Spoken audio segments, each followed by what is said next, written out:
নমস্কাৰ।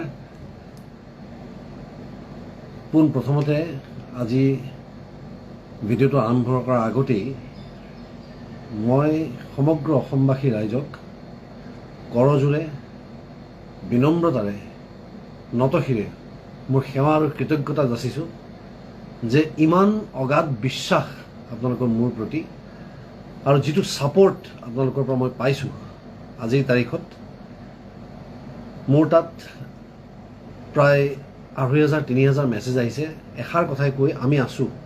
এতিয়া যেনেকৈ সকলোৱে লিখি আছে আমি আছোঁ দাদা। এই ছাপোৰ্টটোৱে মই আৱেগিক মই দুখত হোৱা নাই, মই সুখত হৈছোঁ যে মোক আপোনালোকে এনেকৈ ভাল পায় আৰু এই ভালপোৱা পাই থাকিবলৈ মই আজীৱন যেনেকৈ চলিছোঁ তেনেকৈ চলিম আৰু আপোনালোকৰ চকুত যাতে সদায় সেই স্থান থাকে সেইধৰণে জীয়াম। গতিকে প্ৰথমতে আপোনালোকৰ ওচৰত মোৰ বহুত বহুত বহুত অশেষ কৃতজ্ঞতা আৰু অশেষ মৰম আৰু কি ক'ম, মোৰ ভাষা নোহোৱা হৈ গৈছে। ৰঘুপতিৰ কথা আপোনালোকে গম পায়, ৪-৫টা বছৰ লাগিল ছবিখন ৰিলিজ কৰোঁতে। বহুত অসাধ্য সাধন কৰিবলগীয়া হৈছে, বহুত যুঁজ দিবলগীয়া হৈছে আৰম্ভণিৰ দিনাখনৰ পৰা, আৰু এই শেষৰ দিনাও যিদিনাখন আমি প্ৰিমিয়াৰ কৰিবলৈ লৈছোঁ সেইখিনি সময়তো বাধা। কিন্তু মই অলপমানো বিচলিত হোৱা নাই মোৰ পথৰ পৰা, আৰু মই নহওঁ। অসমবাসী ৰাইজৰ কাৰণে যিপাহ ফুল মই আগুৱাইছোঁ শ্ৰী ৰঘুপতি, সেই পাহ আপোনালোকৰ ওচৰলৈ যাবই। দুদিন এদিন দেৰি হ'ব, এটা আইনী প্ৰক্ৰিয়াৰ কাৰণে মহামান্য আদালতৰ এটা ৰায় আমি মানি সন্মান সহকাৰে তাক গ্ৰহণ কৰিছোঁ আৰু সেইবাবে আমি ৰৈ দিছোঁ। আৰু আমাৰ বিশ্বাস আছে মহামান্য আদালতৰ ওচৰত যে আমি ন্যায় পাম। মই কেৱল আপোনালোকক এটা কথাই ক'ব বিচাৰিছোঁ যে আমি শুদ্ধ পথত আছোঁ, মই শুদ্ধ পথত আছিলোঁ আৰু আছোঁ আৰু সদায় থাকিম। এইবিলাক সকলো কথা পাৰ হৈ যাব, অতি শীঘ্ৰে ৰঘুপতি আপোনালোকৰ সন্মুখলৈ আহিব। আইনী মেৰপেচৰ কথা মই বৰ বিশেষ নাজানো, কেৱল এটাই কথা জানো যে আমি শুদ্ধ পথত আছোঁ আৰু চিধা পথত আছোঁ। মোৰ কৰ্মদক্ষতা, মোৰ কৰ্মৰ প্ৰতি স্পৃহা, মোৰ আত্মবিশ্বাস আৰু আপোনালোকৰ মৰম, আপোনালোকৰ বিশ্বাস মোৰ সাহস। আপোনালোক যি ধৰণে মোৰ লগত আছে, আজি মই দিনটো ফোনটো অফ কৰি থৈছোঁ অন্য কাৰণে নহয়। মই আইনী প্ৰক্ৰিয়াৰ লগত জড়িত যিসকল অধিবক্তা আছে আমাৰ লগত, অধিবক্তা আছে, তেওঁলোকৰ লগত মই কথা পাতি তেওঁলোকৰ লগত দিনটো প্ৰেছৰ লগতো কিবাকিবি কথা পাতিবলগীয়া হ'ল। আৰু মোৰ বিভিন্ন ঘৰৰ মানুহ প্লাছ বিভিন্ন দল সংগঠন তেওঁলোকে মোৰ লগত অনলাইন যোগে তেওঁলোকে জড়িত হৈ লাইভ তেওঁলোকে মোৰ পৰা বহুত কথা শুনিবলৈ চেষ্টা কৰিছে, বুজিবলৈ চেষ্টা কৰিছে। আৰু সঁচাকৈ মই আপোনালোকৰ ওচৰত কৃতজ্ঞতা জ্ঞাপন কৰিছোঁ, কাৰণ এই যিটো বিশ্বাস আপোনালোকৰ মোৰ প্ৰতি, এই যিটো সাহস আপোনালোকে মোক দিছে এইখিনি সময়ত, এই ১,৫০০, ২,০০০, ২,৫০০ মানুহ মোক ফোন কৰি কেৱল এটাই মেছেজ দিছে যে ৰবিদা আমি আছোঁ আপোনাৰ লগত।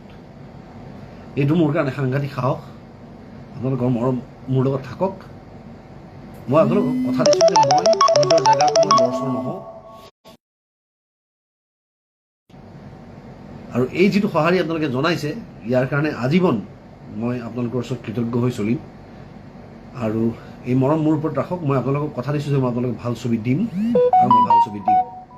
অলপ এটা হেৰি আহিছে মাজত, সেইটো মই আৱেগিক মই চিন্তা কৰি কোৱা নাই, কিন্তু যে মোক কোনোবাই বাধা প্ৰদান কৰিছে। বাধা প্ৰদান কৰিলে ঈশ্বৰ আছে, ঈশ্বৰে মোক আগুৱাই লৈ যাব। মই আৱেগিক হৈছোঁ আপোনালোকৰ মৰমটোতহে আচলতে, যে এনেকুৱা এটা মৰম মোৰ প্ৰতি আছে, আৰু এই আশীৰ্বাদ যদি মোৰ ওপৰত থাকে মই এনেকুৱা আৰু বহুত ভাল ভাল কাম দিম আপোনালোকক।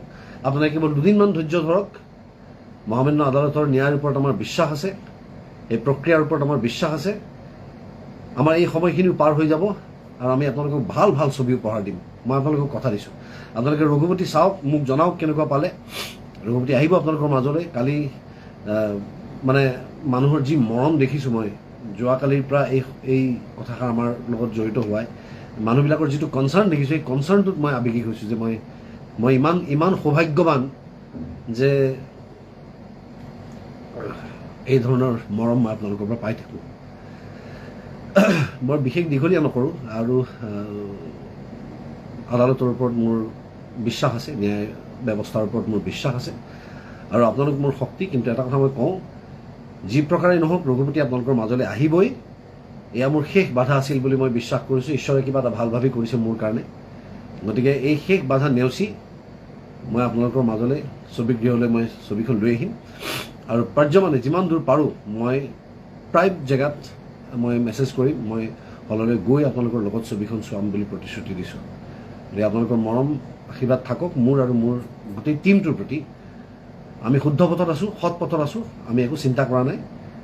আমাৰ আদালতৰ ওপৰত বিশ্বাস আছে আৰু আটাইতকৈ ডাঙৰ বিশ্বাস আপোনালোকৰ ওপৰত যে আপোনালোকে যিটো ছাপৰ্ট মোক দিছে, এই ছাপৰ্টটো মই নাভাবোঁ এনেকুৱা ধৰণৰ ছাপৰ্ট অইন কোনোবাই পায়। গতিকে মোৰ ওপৰত এইটো আপোনালোকৰ আশীৰ্বাদ আৰু আপোনালোকে মোৰ সাহস, আপোনালোকে মোৰ চালিকা শক্তি, আপোনালোকে মোৰ ইন্ধন, মোৰ উৰ্জা আপোনালোক।